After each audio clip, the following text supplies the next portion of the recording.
అతడు అగాధము అగాధము అంటే ఈ రోజున ప్రజలకి అగాధం అనేది అసలు తెలియట్లేదు. తెరవగా ఏంటి పెద్ద కొలిమిలో నుంచి లేచు పొగ వంటి పొగ ఆ అగాధంలో లేచిను.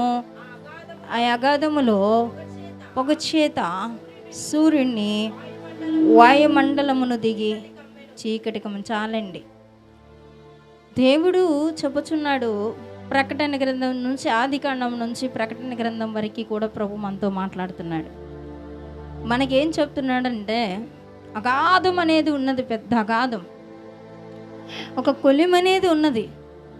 ఆ అగాధం ఎక్కడున్నది, ఆ కొలిమి ఎక్కడున్నది, ఆ యొక్క కొలిమిలో ఏం జరుగుతుంది? దేవుని స్తోత్రం.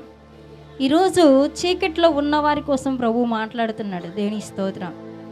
చీకట్లో ఉన్న వారిని వెలుగులోకి తీసుకురావడకు దేవుడు మనకి లేఖనములో ఇవన్నీ రాయబడి ఉన్నాయి. పాతాళం అంటే ఏంటి అసలు?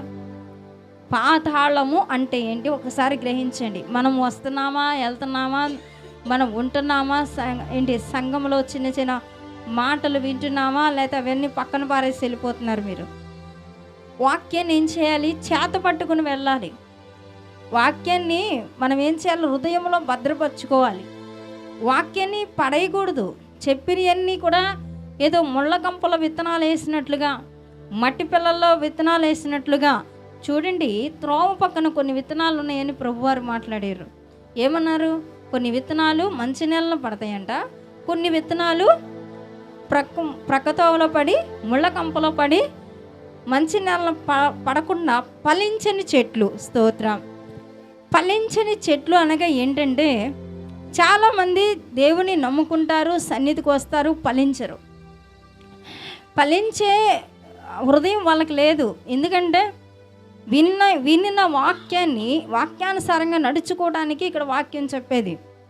లేఖనామాల్లో రోజు చెప్పే వాక్యం మీకు ఏంటంటే, దేవుడు చెప్తున్నాడు, ఈ లేఖనామాల్లో ఉన్నటువంటి ప్రతి వాక్యాన్ని కూడా మనం చూసి చదివి అనుసరించుటకు ప్రభువారు మనకి ఇచ్చి ఉన్నారు. దేవుని స్తోత్రం. ఎందుకంటే ఈ ఫలించని చెట్లు చాలా ఉన్నాయి. ఎందుకంటే అవి ముళ్ళ తుప్పుల్లో పడినవి. కొంతమంది చూడండి, వాక్యం చెప్పంగానే టక్ రాసేసుకుంటారు. కొంతమంది వాక్యం చెప్పంగానే వాళ్ళకి చదువు జ్ఞానము లేకపోయినా హృదయంలో పెట్టుకుంటారు. దేవుని స్తోత్రం. హృదయము అనే పలక మీద రాసుకుంటారు. ఏది ఇటుని చెవుల నుంచి ఇటు వదిలేసే వాళ్ళు కాదండి. దేవుడు మాట్లాడుతున్నాడు. దేవుడు చాలా ఉగ్రతతో ఉన్నాడు. ఎందుకనగా దేవుడు మాట్లాడుతున్నాడు, ఇదిగో నేను త్వరగా వచ్చేస్తున్నాను, నేను మధ్యాకాశంలోకి వచ్చేస్తున్నాను. చాలామందికి ఊరధ్వనులు వినపడుతున్నాయంట. చాలామందికి దేవుడు దర్శనాల ద్వారా మాట్లాడుతున్నారంట, ఇదిగో నేను త్వరగా వచ్చేస్తున్నానని. మరి త్వరగా వచ్చినప్పుడు ఈ పాతాళాన్ని తప్పించే నాదుడు ఎవరు? హల్లెలూయా. మనం ఏమంటున్నాం? పాతాళం నోరు తెరిచి చూస్తుంది. ఎవరిని మృంగుదమా? దేవునికి స్తోత్రం చెప్పండి. ఎవరిని మింగుదమా అని పాతాళం నోరు తెరుచుకుని చూస్తుంది. ఎంత చెప్పినా విననొల్లని ప్రజలు ఇక్కడ ఉన్నారు. దేవునికి స్తోత్రం. చీకట్లో బ్రతుకుటానికి ఇష్టపడుతున్నారు, కానీ దేవుడు వెలుగులోకి రావడానికి ఇష్టపడట్లేదండి. ఇక్కడ పాతాళాన్ని దేవుడు చూపిస్తున్నాడు. అగాధం అంటే ఏమిటి? పాతాళం అంటే ఏమిటి? చూడండి, దానిలో మన శత్రువు మమ్మల్ని లాక్కోటానికి ఉన్నాడండి. ఎందుకంటే వాడు చూపిస్తాడు, ఇదిగో లోకం చాలా అందంగా ఉంది, ఇదిగో వ్యసనానికి వెళ్ళు, ఇదిగో పార్టీలకు వెళ్ళు, ఇదిగో ఫంక్షన్లకు వెళ్ళు. ఎందుకంటే దేవుని సమూహంలో ఉన్నవాడికి ఖచ్చితంగా వాడు పట్టుకుంటాడు. వాళ్ళని ఏం చేస్తాడంటే అటు ఇటుగా లాక్కెళ్ళిపోతూ ఉంటాడు. దేవుని స్తోత్రం. ఎందుకు లాక్కెళ్తాడు అంటే వాడు పాతాళానికి మనం దిగటమే వాడికి ఇష్టం అన్నమాట. మన దేవుడికి మనం బాగుపడతాం ఇష్టమో, వాడికి ఏమి ఇష్టమో పాతాళం అంటే ఇష్టమో. హల్లెలూయా. అగ్ని ఆరదు, పురుగు చావదు. అక్కడ ఎట్లా ఉంది? అఘోరమంట. పాతాళ నోరు తెరిచి చూస్తుంది. ప్రియులారా, చాలామంది అనుకుంటున్నారు, ఇదిగో ఈ లోకమే చాలా అందంగా ఉంది, 40 ఏళ్ళు బతికినా, 30 ఏళ్ళు బతికినా, 20 ఏళ్ళు బతికినా ఈ లోకంలో అన్నీ అనుభవించి చచ్చిపోవాలనుకుంటాడు మానవుడు. దేవునికి స్తోత్రం. అనుభవించడానికి కొన్ని పద్ధతులు ఇచ్చాడు దేవుడు. దేవునికి స్తోత్రం. ఏం అనుభవిస్తావు నువ్వు చెప్పు? దేవుడు ఇచ్చినటువంటి భర్తతో నువ్వు అనుభవించింది వేరు, దేవుడు ఇవ్వకుండా ఇచ్చినటువంటి భర్తతో అనుభవించినది వేరు. దేవుడు నీకు ఇచ్చిన ఆస్తి వేరు, నువ్వు సంపాదించుకునే రాంగ్ స్టెప్ వేసి సంపాదించుకునే ఆస్తులు వేరు. దేవుని స్తోత్రం. ఇవన్నీ కాదు కానీ దేవుడు అంటున్నాడు, ఎవరైతే భక్తి శ్రద్ధలతో ఉంటారో, ఎవరైతే దేవుని యందు భయభక్తులు కలిగి ఉంటారో వాళ్ళకు పరలోక రాజ్యానికి తీసుకెళ్తాను దేవుడు సిద్ధంగా ఉన్నాడు. కానీ ఈ లోకంలో వ్యసనాలకు పోయి పాతాళం తెచ్చుకున్న పర్వాలేదు, ఎప్పుడో చచ్చిపోతాను కదా, నేను ఎప్పుడో ఆ అగాధానికి వెళ్తాను కదా, నేను ఎప్పుడో ఆ అగాధంలో పడతాను కదా, ఇప్పుడు సంగతి కాదు కానీ ఆలోచించుకుంటున్నావేమో. ఒక్కసారి ఆలోచించాయి. నువ్వు బ్రతకాల్సింది యుగ యుగాలలో బ్రతకాలి, నువ్వు బ్రతకాల్సింది యుగ యుగములను బ్రతకాలి. ఎక్కడా పాతాళములు. హల్లెలూయా. అప్పుడు దేవుణ్ణి నువ్వు స్తుతిస్తానికి నీ నోరు ఉండదు. ఎందుకంటే ఇక్కడ వరకు మంటలతో నువ్వు కాలిపోతా ఉంటావు. హల్లెలూయా. అయ్యో, నా బోధకులు చెప్పిన మాట నేను ఎందుకు వినలేదు, అయ్యో అస్వార్థ చెప్పినప్పుడు నేను రక్షణ ఎందుకు తీసుకోలేదని రక్షణ లేని వారు గొల్లు పెట్టి ఏడుస్తారు. దేవుని స్తోత్రం. దేవుడు అన్నాడు, ఇదిగో నేను దొంగ వలె వస్తాను, ఎప్పుడు వస్తానో నీకు తెలియదు, ఏ జామున వస్తానో నువ్వు సిద్ధపడి ఉండమన్నాడు. నేను పాతాళం గురించి దేవుడు ఈరోజు నాతో ఎందుకు మాట్లాడాడంటే, ప్రభువా నేను వాక్యాన్ని సిద్ధపరుచుకున్నాను ఆదికాండంలో, ప్రభు ఈ మాటలు వాళ్ళకి బోధించాలి అని చెప్పి నేను రాగానే ఆ యొక్క దగ్గర నేను టిక్కు పెట్టుకుని ఉన్నా. ఇప్పుడు ప్రభు అంటున్నారు, నువ్వు ఆదికాండం గురించి కాదు తల్లి, చెప్పాల్సింది అగాధం గురించి చెప్పు అంటున్నాడు. దేవుని స్తోత్రం.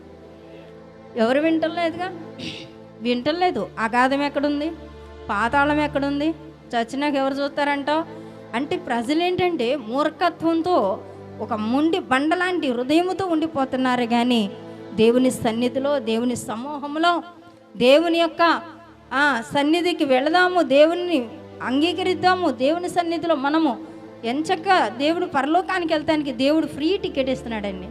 మనం డబ్బులు పెట్టి కొనుక్కోవాలా, మనం ఎంత డబ్బులు పెట్టి తెచ్చుకోవాలా? చూడండి, ఇప్పుడు ఓట్లు వేయడానికి మనం ఎంత పరుగులెత్తుతాం, మనం ఎట్లాగే ఒక ఓటర్ కార్డు కావాలంటే ఎలా పరిగెత్తుతాం, మరి పరలోక టికెట్ దేవుడు ఉచితంగా ఇస్తానంటే మీరు ఎందుకు రావటం లేదు? అదే దేవుడు చెప్తున్నాడు. దేవునికి స్తోత్రం.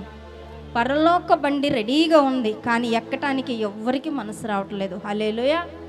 దేవుడు అంటున్నాడు, ఇదిగో నేను సిద్ధపరిచినటువంటి ఈ యొక్క సియోను ప్రార్థనా మందిరంలో నేను టిక్కెట్లు కొనుక్కోటకు అందరికీ ఉచితంగా జీవజలాన్ని ఇద్దామనుకుంటున్నాను, జీవజల బుగ్గల్ని నేను ధారాళంగా ఇద్దామనుకుంటున్నాను. కానీ నా వద్దకు ఎవరు కూడా రావట్లేదు. దేవుడు అంటున్నాడు, ఇదిగో నా కుమారుడా, నా కుమార్తె, నీవు నా వద్దకు రా, నేను నీ వద్దకి వస్తాను అంటున్నాడు. ఇదిగో నీ తలుపు దగ్గర నేను నిలిచి ఉన్నాను, నువ్వు హృదయం అని తలుపులు తెరిస్తే నీ హృదయంలోకి అడుగు పెడతాను. దేవుని స్తోత్రం. ఎవరు కూడా చీకట్లో ఉండడానికి ఇష్టపడుతున్నారు కానీ తలుపు తీయటానికి ఇష్టపడట్లేదు, దేవుని ద్వారం తెరవడానికి ఇష్టపడట్లేదు. దేవుడు లోకం ఎంతో అందంగా ఉందని దేవునికి ఆ యొక్క సాతానే చెప్పింది, ఈ లోకమంతా నీకు ఇస్తాను, నాకు మొక్కు కాళ్ళకి అంది. అంటే దేవుడు ఏమన్నాడు? వాక్యం ద్వారా దేవుడు మాట్లాడి ఉన్నాడు. హల్లెలూయా. దేవుడు ప్రతి విషయము కూడా సాతాన్ని ఎదిరించడానికి ఆయన ఒక బలాన్ని చూపించలేదు, ఆయన శక్తిని, ఆయన బలాన్ని ఉపయోగించలేదు, కానీ దేవుడిని ఖడ్గాన్ని ఉపయోగించి ఉన్నాడు. అయితే ఈ రోజున మనకు కూడా ఆ ఖడ్గాన్ని ఇచ్చి ఉన్నాడు. మనం వెళ్ళి సాతాను గాడి మీద ఫైట్ చేయటం కాదు, వాడి మీద మనం పడి వాడిని కొట్టడం కాదు, వాడిని తిట్టడం కాదు, వాడిని నెట్టడం కాదు. ఏం చేసినా వాడు పోడు మన వద్ద నుంచి. మనము వాక్యం అని ఖడ్గం పట్టుకొని చదివితే వాడు వెళ్ళిపోతాడు. హల్లెలూయా. యేసు రక్తం చెప్తే వాడు ఇక్కడికి గుండెలు దడెత్తిపోతాయి అనమాట. యేసు నామమున వాక్యం అనే పరిచర్య, వాక్యం అనే పట్టణం మనం ఎప్పుడైతే శుద్ధ హృదయముతో దేవుని వెతుకుతామో దేవుడు అప్పుడు నిశ్చయముగా కనిపిస్తాడు. చాలామంది అంటారు, దేవుడు నాకు కనిపించట్లేదు, దేవుడు నాతో మాట్లాడతలేదు, నేను ఎంత ప్రార్థన చేసినా దేవుడు నాకు కనిపించట్లేదండి. నీలో లోపం బట్టి దేవుడు కనిపించట్లేదు, నీలో ఉన్న పాపాన్ని బట్టి దేవుడు కనిపించట్లేదు. దేవుడు అంటున్నాడు యెషయా గ్రంథంలో, ఇదిగో నా చెవులు నీ ప్రార్థన వినుటకు నా చెవులేమీ మందం కాదు, నిన్ను ఆశీర్వదించడానికి నా హస్తమేమీ కురచ కాదు అన్నాడు. దేవునికి స్తోత్రం.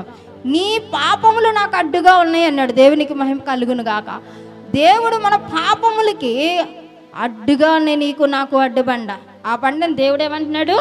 తుడి చేసుకో, ఆ బండని తొలగించు ప్రభువా అని ప్రార్థన చేయాలి. దేవుని స్తోత్రం. చూడండి, తెగుళ్ళు ఏ రకంగా వచ్చి మనల్ని కుట్టి చంపేస్తే ఒకసారి చదువుదాం. దేవుని స్తోత్రం.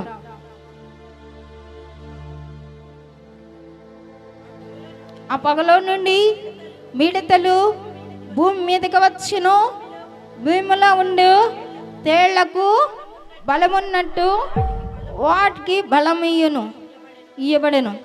మరియు నొసలయందు దేవుని ముద్ర లేని మనుషులకే తప్ప భూమిపైనున్న గడ్డికైనాను, ఏ మొక్కలకైనాను, మరి ఏ వృక్షములకైనాను హాని కలుగు చేయకూడదని వాటికి ఆజ్ఞ ఇవ్వబడెను. ఇక్కడ చూడండి, చాలా సింపుల్ క్వశ్చన్ ప్రభు వేసి ఉన్నారు. అక్కడ ఏం చెప్పాడంటే, తేళ్ళని, పురుగులు, మిడతల్ని, ఇంకా ఏమేమి పంపించాడు భూమి మీదకి? తేళ్ళు, మిడతలు, చదవండి. నొసలయందు దేవుని ముద్ర లేని వాళ్ళు, దేవుని స్తోత్రం గట్టిగా. ఇక్కడ ఏమి లేదు, నొసలయందు దేవుని ముద్ర లేనివారు. దేవుని ముద్ర ఎవరికి లేదు? రక్షణ లేని వారికి. ఇక్కడ దేవుడి ముద్ర ఎప్పుడు వేస్తాడంటే, నీవు నీళ్ళల్లోకి దిగి బాప్తిసం పొంది నువ్వు పునర్జన్మని, కొత్త జన్మని నువ్వు ఎత్తినప్పుడు నీ నొసటి మీద దేవుని సిలువుకి రాసేసి ఉంటుంది. దేవుని స్తోత్రం. ఆ ముద్ర లేని వారిని ఏం శోధిస్తాయి అంటే, ఏం శోధిస్తాయి?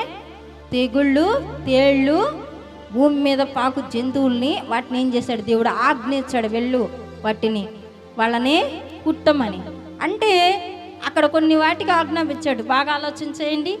మొక్కల్ని కానీ జంతువుల్ని కానీ వేటిని కూడా హాని చెయ్యవద్దు అన్నాడు. దేవుని స్తోత్రం. మొక్కల్ని, జంతువుల్ని, పశువుల జోలికి ఎందుకు వెళ్ళొద్దన్నాడు? చెప్పండి ఒకసారి. ఎందుకు వెళ్ళొద్దన్నాడు? దేవుడు దేనికి వెళ్ళొద్దన్నాడంటే, వాటికి నోరు లేదు, వాటికి పాపం తెలియదు, అవేమి పాపం చేయలేదు. భూమి మీద మనం మనుషులమైన మనం పాపం చేస్తున్నాం, కానీ ఆ మొక్కలు, ఆ చెట్లు, ఆ జంతువులు అవేమీ కూడా ఎవరికి హాని చెయ్యలేదు. అందుకనే వాటిని విడిచిపెట్టి మనుషులను కుట్టమని చెప్పాడు. స్తోత్రం. ఆ రోజున దిక్కులేని చావు, దిక్కులేని అరుపులు. దేవునికి స్తోత్రం.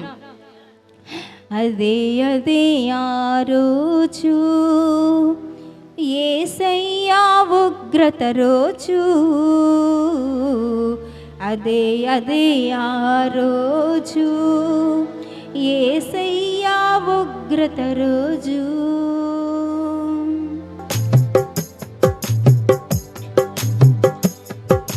శ్రమల రోజు, పాపులంతా ఏడ్చే రోజు. ఏడేళ్ళ శ్రమల రోజు, పాపులంతా ఏడ్చే రోజు. అదే అదే ఆ రోజు, యేసయ్యా ఉగ్రత రోజు. వడగండ్లు కురిసే రోజు, భూమి సగం కాల్చే రోజు. వడగండ్లు కురిసే రోజు, భూమి సగం కాల్చే రోజు. నక్షత్రం రాలే రోజు, నీరు చేదయ్యే రోజు. నక్షత్రం రాలే రోజు, నీరు చేదయ్యే రోజు. ఆ రోజు శ్రమ నుండి తప్పించే నాదుడు లేడు. ఆ రోజు శ్రమ నుండి తప్పించే నాదుడు లేడు. అదే అదే ఆ రోజు, యేసయ్యా ఉగ్రత రోజు. భూకంపం కలిగే రోజు, దిక్కులేక అరిచే రోజు. భూకంపం అరిచే రోజు, దిక్కులేక అరిచే రోజు. ఆ రోజు శ్రమ నుండి తప్పించే నాదుడు లేడు. ఆ రోజు శ్రమ నుండి తప్పించే నాదుడు లేడు. అదే అదే ఆ రోజు యేసయ్యా ఉగ్రత రోజు, ఏడేండ్ల శ్రమల రోజు, పాపులంతా ఏడ్చే రోజు, మిడతల దండొచ్చే రోజు, మిడతల దండొచ్చే రోజు, నీరు రక్తమయ్యే రోజు, కోపాగ్ని రగిలే రోజు,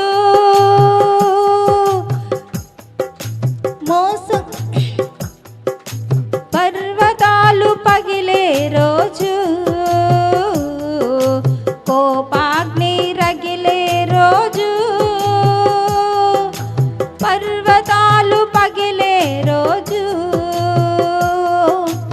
ఆ రోజు శ్రమ నుండి తప్పించే నాదుడు లేడు. ఆ రోజు శ్రమ నుండి తప్పించే నాదుడు లేడు.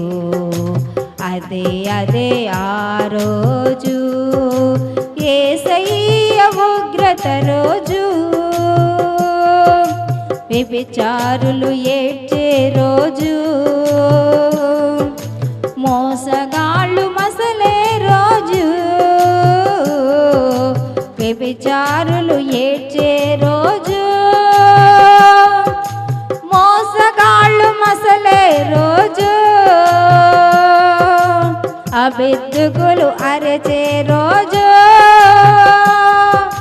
దొంగలంత దొరలే రోజు, ఆ రోజు శ్రమ నుండి తప్పించే నాదుడు లేడు. ఆ రోజు శ్రమ నుండి తప్పించే నాదుడు లేడు. అదే అదే ఆ రోజు యేసయ్య ఉగ్రత రోజు,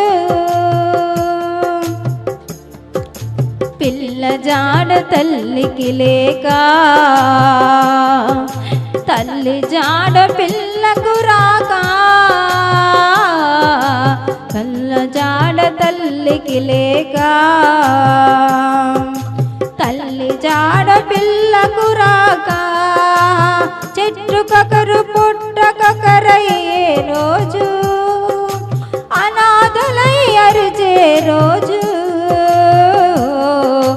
చెట్టుకొకరు పుట్టకొకరై రోజు, అనాథలై అరిచే రోజు, ఆ రోజు శ్రమ నుండి తప్పించే నాదుడు లేడు. ఆ రోజు శ్రమ నుండి తప్పించే నాదుడు లేడు. అదే అదే ఆ రోజు యేసయ్య ఉగ్రత రోజు. ఓ మనిషి యోచించవా, నీ బ్రతుకు ఎలా ఉన్నదో. ఓ మనిషి యోచించవా, నీ బ్రతుకు ఎలా ఉన్నదో. బలము చూసి భంగపడకుమా, ధనము చూసి దగాపడకుమా. బలము చూసి భంగపడకుమా, ధనము చూచి భంగపడకుమా. ఆ రోజు శ్రమ నుండి తప్పించే నాదుడు లేడు. ఆ రోజు శ్రమ నుండి తప్పించే నాదుడు లేడు. అదే అదే ఆ రోజు యేసయ్య ఉగ్రత రోజు. అదే అదే ఆ రోజు ఏడేండ్ల శ్రమల రోజు. పాపులంతా ఏడ్చే రోజు, వడగండ్లు కురిసే రోజు.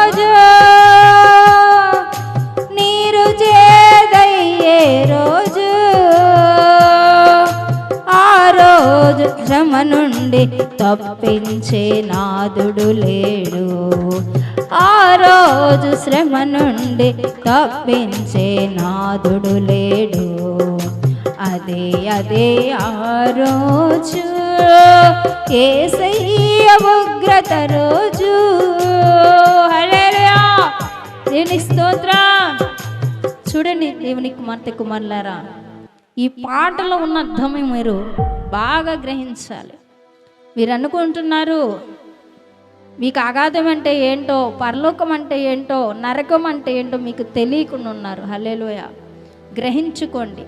మనిషి చనిపోతే ఎక్కడికి వెళ్తాడో గ్రహించుకోండి. చాలామంది అనుకుంటున్నారు ఈ 60, 70, 40, 100 ఈ సంవత్సరాల్లో నేను మహాశక్తిమంతుడిగా బ్రతకగలను, నాకు ధనం ఉన్నది.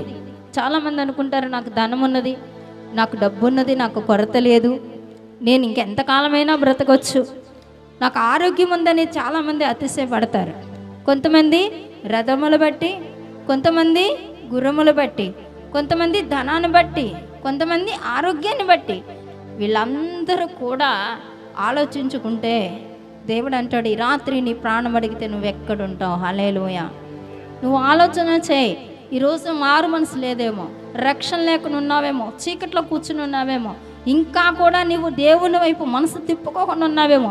దేవుడు నీతోనే మాట్లాడుతున్నాడు. నా కుమార్తె కుమారులారా, దేవుడు చెప్పుచున్నాడు, దేవుడు నేను గద్దిస్తున్నాడు. ఈ వాక్యం ద్వారా దేవుడు నీతోనే మాట్లాడుతున్నాడు. కాబట్టి అగాధము పాతాళమును ఒకసారి మీరు జ్ఞాపకం చేసుకోమంటున్నాడు దేవుడు. ఇదిగో భయంకరమైన స్థితి, ఒక భయంకరమైన పాతాళం లోతుగా తీయబడి ఉంటుంది. చదువమ్మా. కీర్తన 20:27.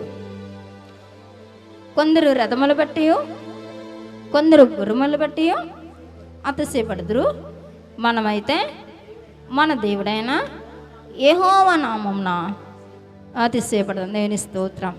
మరి పాతాళం ఎక్కడుందో ఒకసారి చదవండి, అగాధం ఎక్కడుందో ఒకసారి చదవండి, జనాలు ఎక్కడ నశించిపోతున్నారు ఒకసారి చదవండి. హల్లెలూయా. అగాధము పాతాళము అంటే ఏంటి? దేవుడు దీని గురించి ధ్యానం చేయమని చెప్పారు నాకు. చూడండి, మనమైతే హాయిగా నిద్రపోతున్నాం, తింటున్నాం, హ్యాపీగా తిరుగుతున్నాం, కానీ రక్షణ లేని వారి గురించి చింత మనకు కావాలి. దేవుడు ఏమంటున్నాడు? మీకు చింత లేదా అంటున్నాడు. మనం ఏమడుగుతున్నాం దేవుణ్ణి? ప్రతిసారి ప్రభా నాకు అది ఇవ్వు ప్రభా, నాకు ఇది ఇవ్వు ప్రభా, నాకు ఆస్తి ఇవ్వు ప్రభా, నాకు బట్టలు ఇవ్వు ప్రభా, నాకు సంతానం ఈ ప్రభా, నా కుటుంబంలో మేలు జరుగుతుంది, మా అబ్బాయి పెళ్ళిళ్ళు అవ్వాలి. ఇవిగా దేవుడు అడగాల్సింది. నశించిపోతున్న ఆత్మల్ని నువ్వెన్ని రక్షించవని నీ పరలోకంలో నీ తండ్రి అడుగుతాడు. నీవు పరలోకం వెళ్ళినప్పుడు దేవుని ముందు నువ్వు చేతులు కట్టుకుని ఉంచినప్పుడు, నా కుమారుడు నువ్వు ఎంతమందిని రక్షించావు, నువ్వెంతమందికి నా సువార్త చెప్పావు, అగాధం గురించి ఎంతమందికి చెప్పావు, అగ్నిలో కాలుతున్న వారి గురించి ఎంతమందికి చెప్పావు, నీ బిడ్డలైనటువంటి వారు నశించిపోతే నీకు ఇష్టమా అని దేవుడు మనల్ని అడుగుతాడు. మన ప్రశ్న, మనకి జాబు దొరకదండి. దేవునికి స్తోత్రం. ఎందుకంటే తింటున్నాం, తాగుతున్నాం, పడుకుంటున్నాం, నిద్రపోయి లేస్తున్నాం, అంతే. కానీ దేవుడు చెబుతున్నాడు, హెచ్చరిస్తున్నాడు, ఇదిగో నా రాకడ బహు సమీపంగా ఉన్నది. నేను వచ్చినప్పుడు అందరినీ కూడా ఏం చేస్తాడు? అందరినీ పోగేసుకుంటాడు. ఎప్పుడు? దేవుడు రాకడ వచ్చినప్పుడు, దేవుడు మధ్యాకాంక్షలకు వచ్చినప్పుడు. మొదటి దశలోనిక 5వ అధ్యాయం. సహోదరులారా, ఆ కాలమును గూర్చి, ఆ సమయమును గూర్చి మీరు రాయనక్కర్లేదు. రాత్రి వేళ దొంగ ఎలా వచ్చునో అలాగే ప్రభు దినము వచ్చును, మీకు బహుగా తెలియను. లోకులు నెమ్మదిగా ఉన్నది, భయమేమీ లేదని చెప్పుకొనుచుండగా గర్భిణీ స్త్రీకి ప్రసవ వేదన వచ్చినట్లు వారికి అకస్మాత్తుగా నాశనము తటస్థించును. కనుక వారు ఎంత మాత్రము తప్పించుకోలేరు. దేవునికి స్తోత్రం. ఏమనుకుంటున్నారంట మానవులు? భయమేమీ లేదు, నిబ్బరంగా ఉన్నాం, క్షేమంగా ఉన్నాం, ధైర్యంగా ఉన్నాం, నిద్రపోతున్నారంట. కానీ వారితోనే మాట్లాడుతున్నాడు దేవుడు. దేవుని స్తోత్రం.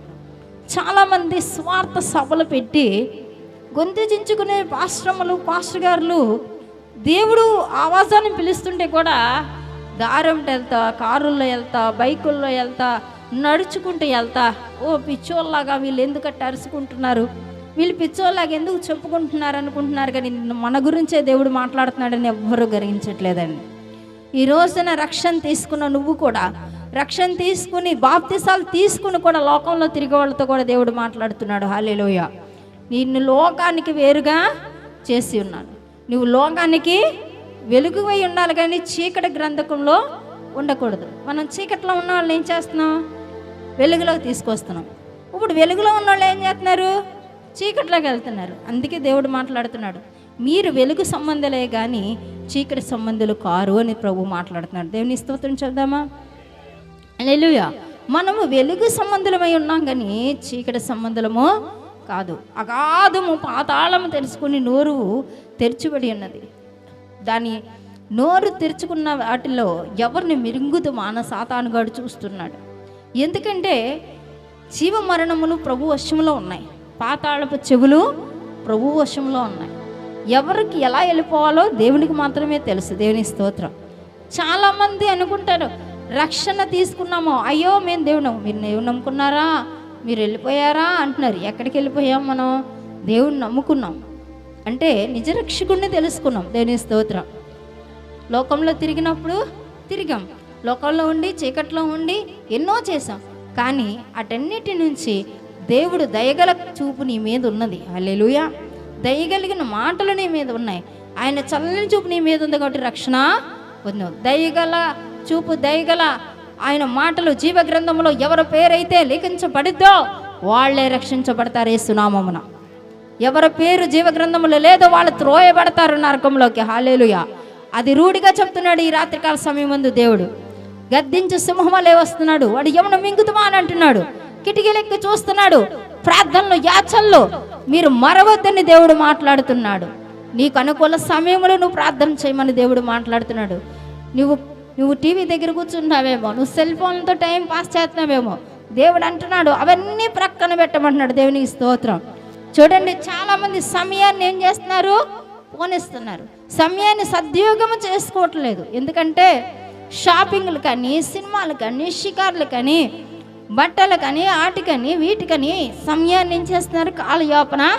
కొంత సమయం తిండి దగ్గర, కొంత సమయం ఫోన్ దగ్గర, కొంత సమయము అన్ని పరిచారాలన్నీ చేసుకునే వాటి దగ్గర. ఇంకెప్పుడు సమయం ఉంది నీకు దేవుడి దగ్గర?